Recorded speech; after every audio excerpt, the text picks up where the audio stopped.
Okay, it is it's really actually Sunday morning. Um I fell asleep. So now I'll be up to 3 or 4 o'clock in the morning probably. Um had a not a busy day, but I'm a realtor, and I'm also um a commercial mortgage broker, building that business.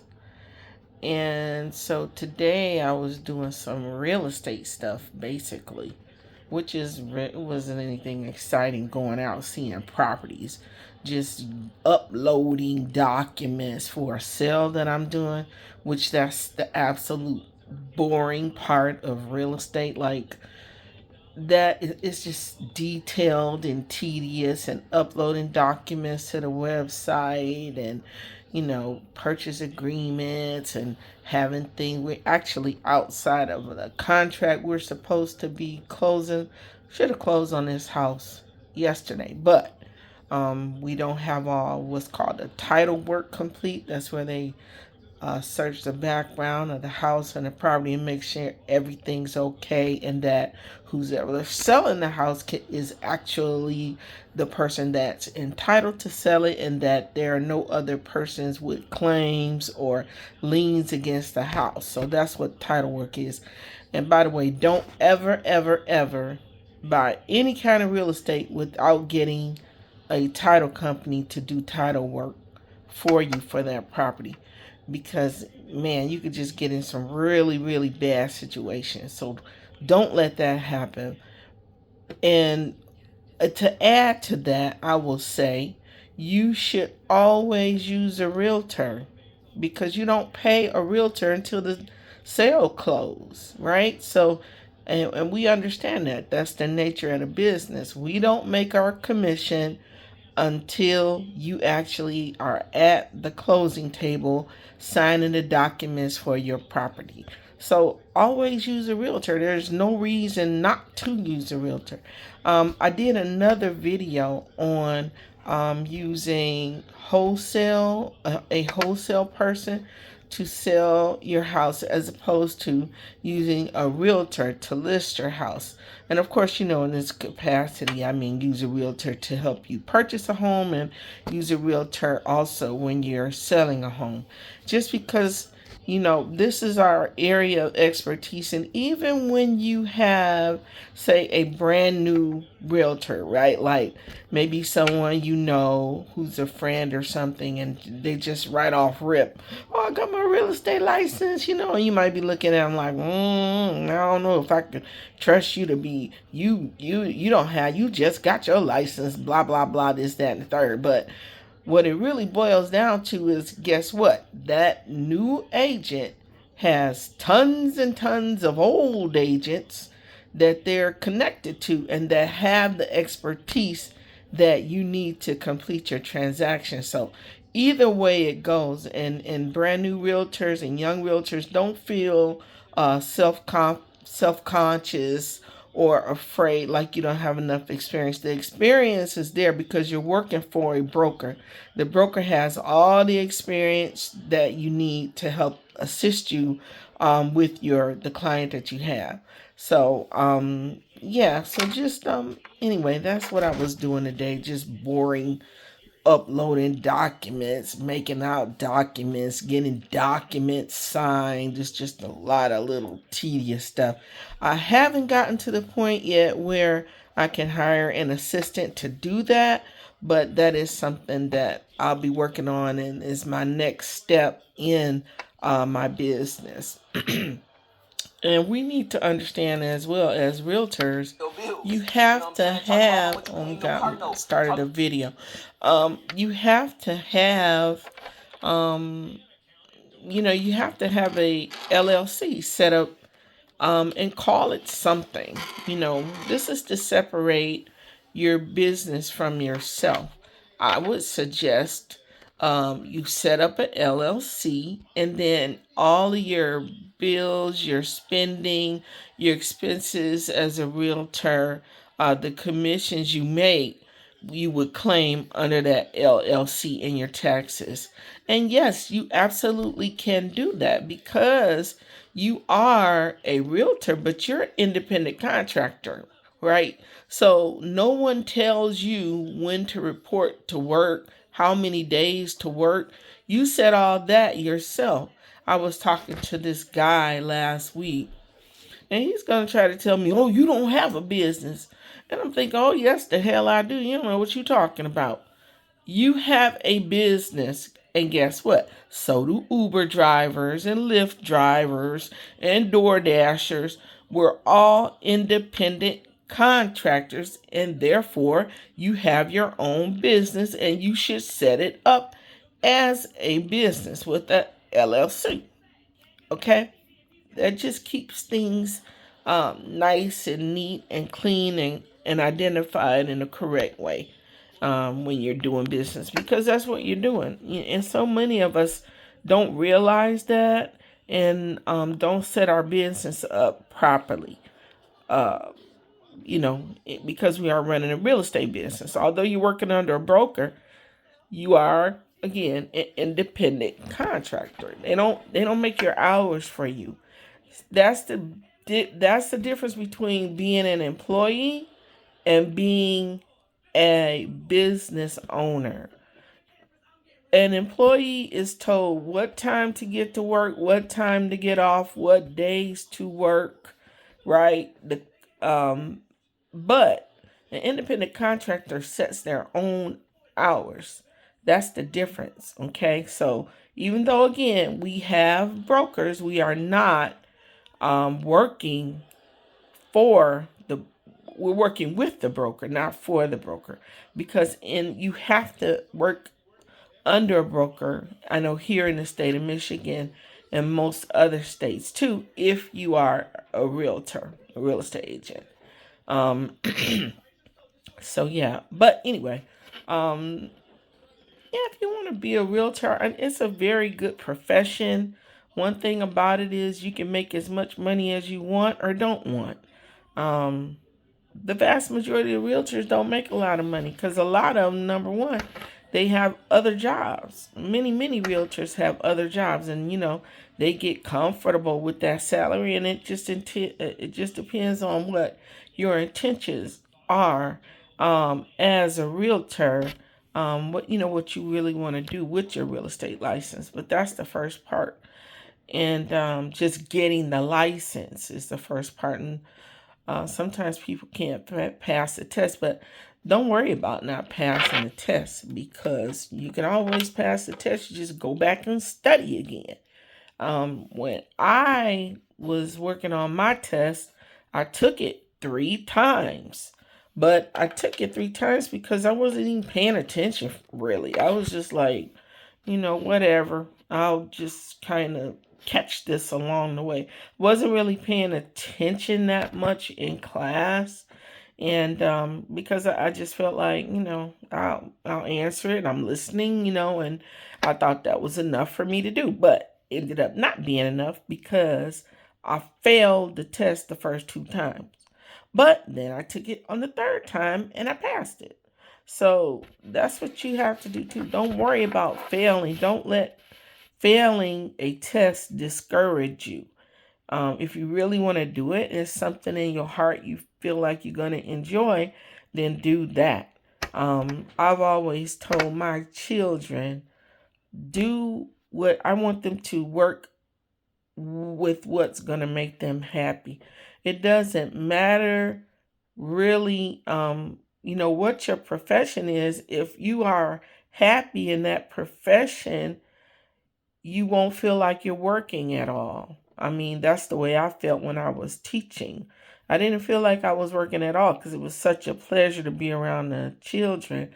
But as you know, teaching doesn't pay, comparable to a lot of other professions, right? So that you can afford, maybe more of a lucrative lifestyle. I would just say that. But with that said, there are other opportunities in education.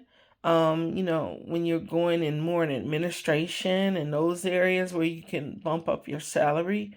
But that's just not something I wasn't ever really interested in that.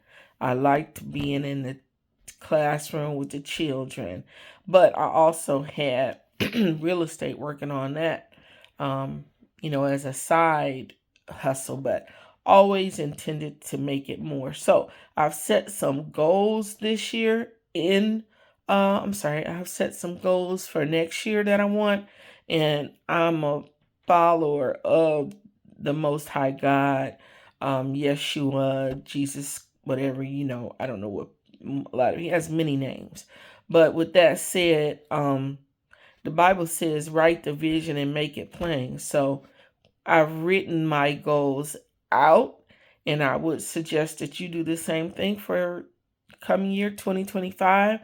But with that said, don't wait till 2025. Start right now. Start today. Um, you know, it's about networking and getting out and talking to people. And even if you are still, say you're enrolled in real estate school and you're about to graduate, or maybe you just graduated, what you want to do, and the most important thing that you can do, is to begin to communicate to others, and be excited about what you're doing and say, hey, you know what, I just passed my test, or I'm in real estate school now and I'm going to take my test and I'm going to pass it, but I'm going to be a realtor. Start telling all of your friends and family. You want to do that. Just talk to everybody that you know and let them know what you're doing. Because if you don't tell them, they don't know. They can't, and people will be glad to assist you and work with you as a realtor. People do need our help, and they need people that are really concerned about their success and their journey with real estate, whether that be buying a home, selling a home, or if they have some kind of issue with their home repairs. And we can also be a connector for our community around grants for home repairs. That's some other things that you can do. Maybe find out in your local city what grants they have available for home repairs, and be that kind of a resource for the people in your community, in your neighborhood. But yeah, so um, that part of real estate can be very tedious as far as making out the documents. When you begin your real estate career, not even when you begin your real estate career, but you want to make sure that the first one of the first things that you do, outside of you letting your whole circle and people know that you're a realtor now, get the documents that you will need. Get the contract to list the home, and get all the documents associated with that. And they'll have packets at your office. Hopefully, sometimes I'm surprised when I talk to some agents and I'm like, well, you don't have this at your office, or you don't have that at your office. And they'll go, no. And I'm like, what? Anyway. But yeah, you want to get the purchase agreement. You want to read over it, constantly read over it so that you're familiar with it. So then when you sit down with your client and you have to write an offer for them, you know what you're looking at and you know how to explain those parts to your client. The other thing is get familiar with the listing agreement where you're helping someone sell their home. Get that contract. Get all the documents associated with the buying packet and the selling packet of documents, and read over those and get very familiar with it. Make it a point to do that. Okay. So that'll make your job so much more easier, because when you don't know those documents and you get in front of a client, you could be, you look like you don't know what you're doing, and you don't want to look that way, right? If you're not familiar with the the documents that you have to prepare for them. So make sure you're familiar with the documents because you'll be more of an expert. You know what I'm saying? You'll be like, okay, yeah, da da da da da. That's this, that's that. Because your clients will have questions for you, and if you can, before you even, right when you sit down with your client, get that purchase. I'm speaking more now on the buy side. When you sit down with your client, you want to, and you initially they sign a contract with you to help them find a home.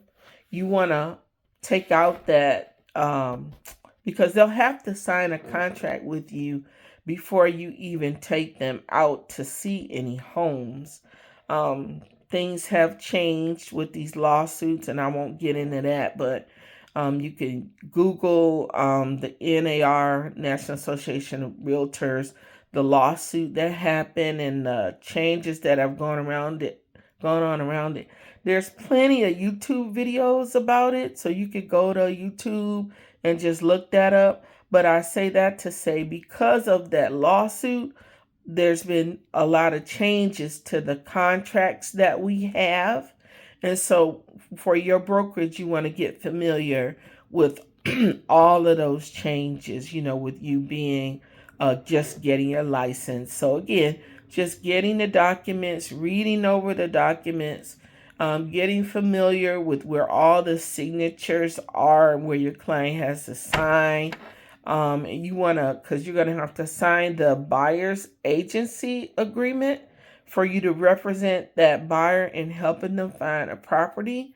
And then when you get ready to sit down and write your offer for them, you want to be familiar with the purchase agreement so that you're very familiar with that. And again, so when you sit down, you want to appear to be the expert that you are. Okay. But yeah, so that's the tedious part of being a realtor. Documents, documents, documents, papers, papers, papers, blah, blah, blah. Anyway, it can be fun to learn though, it can be fun. And that's, even though it's kind of boring and tedious, but it's a fun thing to do because you are learning something. Um, so yeah, just that's the part. And then I was supposed to go look at some houses today, not for a client, but just for myself. And I went in and I set these appointments, and I didn't go to any of them. But that's no big deal because the houses were vacant anyway, so it wasn't like I was standing anybody up. But just for, you know, FYI, for the knowledge of the listing broker, you would have gone back in there maybe and cancel those appointments if you don't go see them. But that's the other part too, right? I'm an investor in real estate as well. Investor slash real estate developer. I like real estate developer better because I don't know, it just sounds more professional. And I say that to say I'm in business with my family. We've done two fix and flips. We've had two rentals, and we've done one commercial building that we acquired, rehab, and we use that for our business as well. So, yeah, I hope you have a successful real estate career, or if you're seeking one, you should get in it. It's a great field. Your income amount is unlimited. And I'll just say this before I end. I've been watching this show, Selling Sunset. It is so cool. These girls, they work with these twin brothers who have a brokerage in California. And I mean, they list homes in the millions, right? So I see that happening for myself at some point. But it's just a matter of, getting in that circle. So I've made that decision. I'm like, okay, most of my career I've been working on the buy side, but it's standard practice in our industry, and we're taught to work start out and anyway and work on the listing side. The listing side being selling someone's home for them. And believe you me, this is a very, very important service and skill, especially for, I would say, the Black community, because a lot of us are just not very familiar, or how this thing works and how we can best benefit when we have a home to make and we have to sell it for whatever reason, or if we want to keep it. A lot of us just need that support and the guidance in order, because it's many of us, we rent and rent and rent and rent and rent for so many years, and a lot of people in the community, they're just not familiar with selling a home or what that process is about. So, and then the other thing, you guys, that really gets on my nerves is when you get these people who have never worked as a professional realtor in the real estate industry, and they want to just lord over someone who's started their home buying journey, and they just want to put a damper on what they're doing, or I think it's like jealousy or whatever, really, because the thing about it is, and you guys have to remember this, not just as it relates to real estate, but anything. If you haven't done what I'm trying to do, don't talk to me about what I can't do. You have to reject that. You have to be kind and conscious about how you respond to people. And I know over the years, even with my elders, I will say that, and they want to get on the bandwagon and tell you blah, blah, blah, and this is the reason why you can't do this or you shouldn't do that. And I'm thinking, you ain't never even done what I'm talking about doing, so how you gonna give me some advice? And that's what we all should be thinking. But that doesn't mean you have to respond nastily. I don't even know if nastily is a word. But that doesn't mean you have to respond nastily. This is what you do, guys. This is what you do. You go, mm-hmm. Mm-hmm. Mm-hmm. Mm-hmm. Okay, well, I'll see you tomorrow. I'll see you later. That's what you do. Keep it moving. There's no reason to start any kind of fight or, try to defend your position or, this is the reason why. But why are you telling them? They have a small, little, tiny thinking pattern. And you a big thinker. Now, that's just, that don't go together. That's like oil and water. You trying to make a square peg fit in a round hole or whatever the heck. I don't even know if I'm saying that right, but I'm telling you guys, do not, I repeat, when it comes to anything, I don't even, if it's talking about parenting or whatever, somebody trying to give you advice on something they ain't done. What you talking to me about? You had your kids taken away. How you gonna tell me anything? But again, you don't have to be not. You can be. I think that girl saying nicety. That little Michelle Lately girl that had that little tiny voice.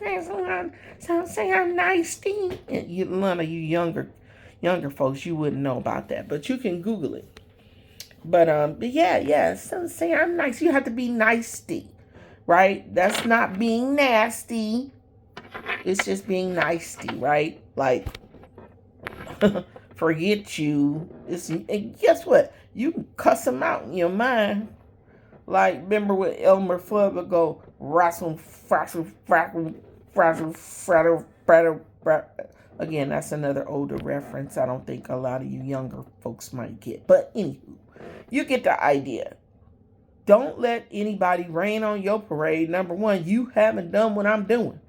If you're thinking, you know what, I'm going to be a millionaire, I'm going to do this, I'm going to do that, do it. And guess what? You don't need anybody's approval to do that. But anyway, Okay. I'm not sleepy. Um, but as you can see, I got this double chin thing going on here. So I will be getting my eating more in order, under control, and doing some more videos and looking forward to giving some life advice and just to tell you a little bit more about me. I am a realtor, been a realtor for many, many years. That's my current profession.